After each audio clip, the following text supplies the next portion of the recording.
மாணவர்களுக்கு காலை சிற்றுண்டி, நான் முதல்வன், புதுமை பெண், தமிழ் புதல்வன், முதல்வர்களில் முதல்வரின் முத்தான திட்டங்களால் முன்னேறும் தமிழ்நாடு திராவிட தலைமகனை வாழ்த்துகிறது திண்டுக்கல் மாவட்ட திமுக.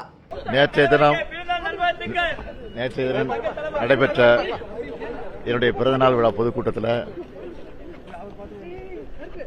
இந்தியா கூட்டணியின் சார்பில் இருக்கக்கூடிய தலைவர்கள் முன்னிலையில் நான் தெளிவாக குறித்து பேசியிருக்கிறேன். மாநிலத்தில் சுயாட்சி வேணும், குறிப்பா இன்றைக்கு திணிக்கப்படக்கூடிய இந்தி திணிப்பை கைவிடணும், இருமொழி கொள்கை தான் கொண்டு வரணும். அதுதான் என்னுடைய பிறந்தநாள் வாழ்த்து செய்தி. தமிழ்நாடு முதலமைச்சர் இல்லாத ஒரு பிரச்சனையை பேசுறாரு ஒரு குற்றச்சாட்டு வைக்கிறாங்க. நான் அதை பற்றிலாம் கவலைப்படல.